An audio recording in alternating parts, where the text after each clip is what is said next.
Réaliser et c'est que le pays voudrait voir se matérialiser.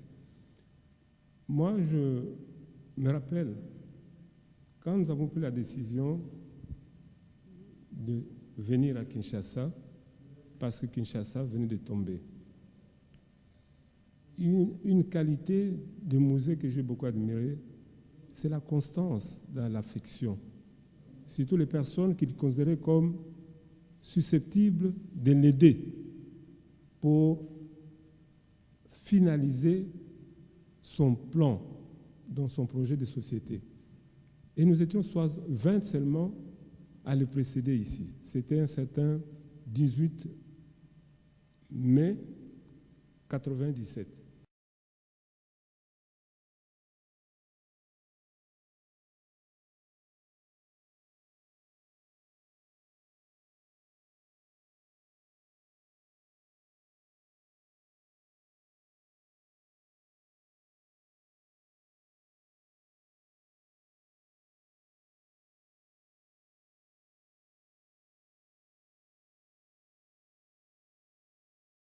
De rentrer dans l'histoire, il y a beaucoup d'écrits, et moi j'ai eu cet écrit en moi qui m'a permis de comprendre la noblesse du combat politique de M. Kabila, mais qui malheureusement, dans la méthode et dans l'entourage, il y a eu des collaborateurs qui n'ont pas compris ce qu'ils voulaient, et le monde ou la population retient malheureusement seulement ce mauvais côté de la méthode. Alors que le combat était noble et ce combat, nous devons continuer à le poursuivre.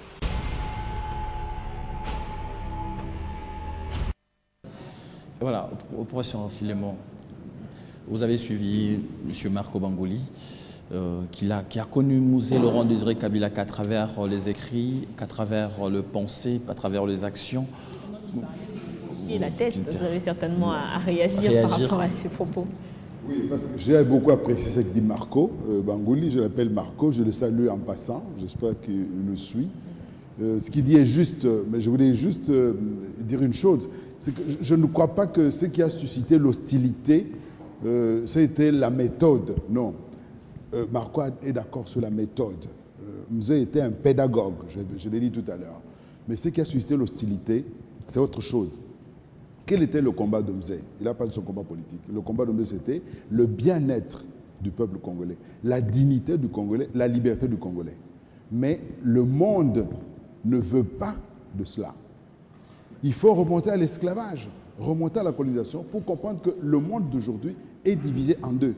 Il y a d'un côté des peuples qui dominent, d'autre côté des peuples qui sont dominés. Sur le plan économique, nous avons des économistes qui pourront en parler, il y a beaucoup de choses à dire là-dessus. Sur le plan économique, le plan culturel, nous avons la domination et la dépendance. Et dès son jeune âge, Mzee a été initié à cette lecture de la réalité. Que notre malheur, nos misères, ne sont pas le fruit d'une malédiction divine, comme on l'a dit à une époque, ou de notre paresse, quoi que ce soit. C'est le fruit d'une domination. Oui. Est-ce que ce pensée-là, toutes ces pensées-là, nous l'avions pris à bras ouverts aujourd'hui? Par exemple, nous avons bien compris, nous avons vu Mzee au cœur de la population en instituant des services comme CPP, PNMS, Service national. Aujourd'hui, est-ce que cette idéologie-là est pérennisée? Je dois dire que je ne suis pas sûr qu'elle soit pérennisée. Puisque nous avons des forces... Vous savez, quel est le drame dans la vie des peuples? C'est qu'il y a d'une part la pratique, la vie que nous vivons, mais d'autre part le regard que nous avons sur cette vie. Notre regard sur notre vie propre est souvent brouillé par des idéologies qui nous endorment. Vous savez, nous sommes ici à la télévision. Regardez ce que nos chaînes diffusent du matin au soir. Des séries télévisées de n'importe quelle provenance, des inepties de toutes sortes. Tout cela abrutit un peuple qui ne peut plus comprendre que la paix se gagne, comme disait Mzee. Il ne peut plus comprendre que le bien-être est le fruit d'une lutte. Vous savez, Mzee a été assassiné après Lumumba, mais on pourrait citer d'autres. Pourquoi est-ce que Kimbangu, qui n'avait jamais jeté une pierre à quelqu'un, a été jugé par un tribunal militaire et condamné à mort avant d'être, que sa peine ne soit commuée? Pour dire que nous sommes dans un monde de force. dans un monde de domination. Et lorsque les faibles relèvent la tête, on coupe. Donc, et c'est ça que notre peuple doit comprendre. Et c'est ainsi que le combat de musée pourra se poursuivre. Lorsque les Congolais vont dire, arrêtons de danser, arrêtons de nous amuser. Nous devons comprendre que lorsque les amis chinois viennent construire des routes, ce n'est pas cela notre bonheur. Ces routes ne sont qu'un moyen. Notre bonheur, nous devons nous battre pour cela et peut-être jusqu'au sacrifice suprême. Voilà. Monsieur Baudouin-Mbéli, vous étiez dans la pratique, on va parler des actions sur terrain de musée, comme vient de l'évoquer le professeur Philémon Mukendi. Il y a eu des cantines, il y a eu le comité du pouvoir populaire, il y a même eu un service national qui faisait la fierté du pays. Et aujourd'hui, il n'est que l'ombre de lui-même. Quelle raison? Les Congolais, souvent, on s'agrippe assez facilement à tout ce qui est impact visible, direct. Mais nous, au niveau du cabinet de chef de l'État, on a vu cet homme nous donner des instructions claires. Et en tant qu'expert de la Banque centrale, parce que vous savez que la banque, c'est quand même la pépinière de notre République. Et pour la première fois, moi qui ai travaillé pendant au moins 20 ans à la direction de change, qui est aujourd'hui direction de services étrangers, pour la première fois, je me rendais compte, avant qu'on passe au collège, que je pouvais travailler à l'aise, que je pouvais sortir des fonds d'une manière raisonnée et raisonnable, parce que sous l'autre régime, c'était parfois...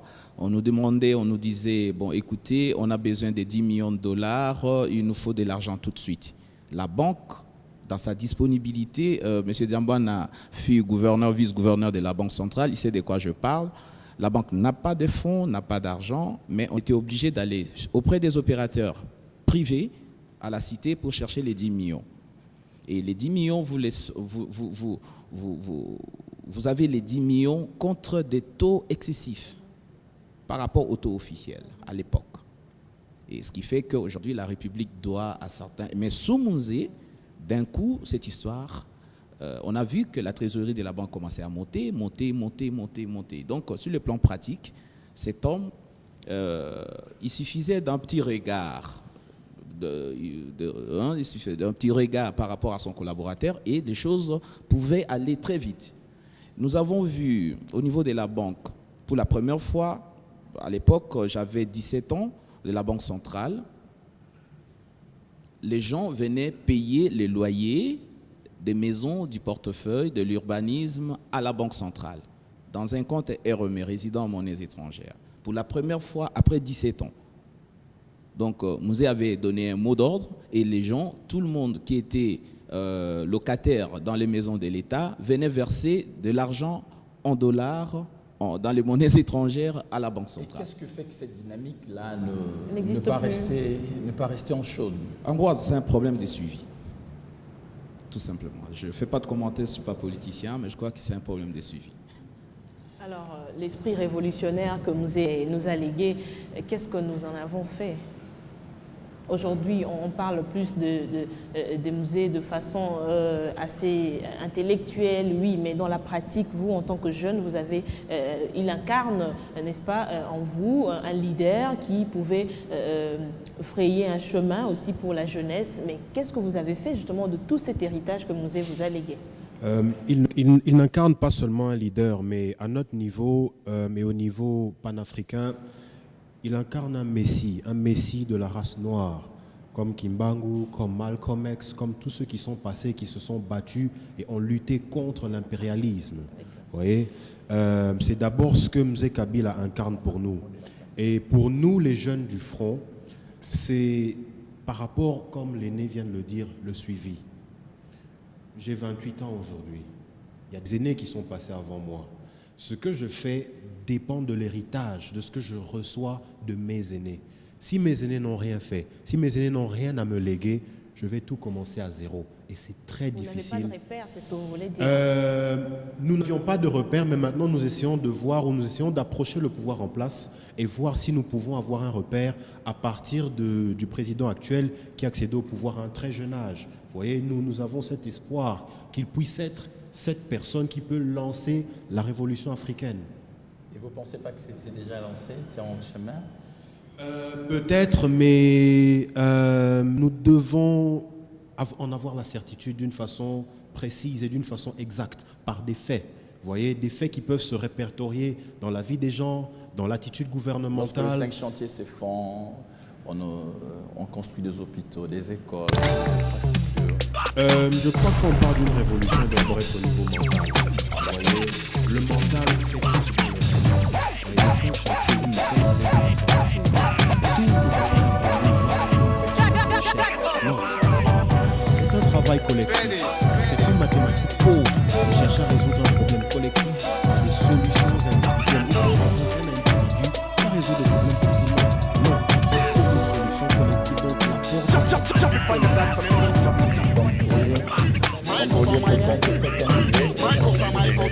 Anytime you see me, watch when you see me red belly.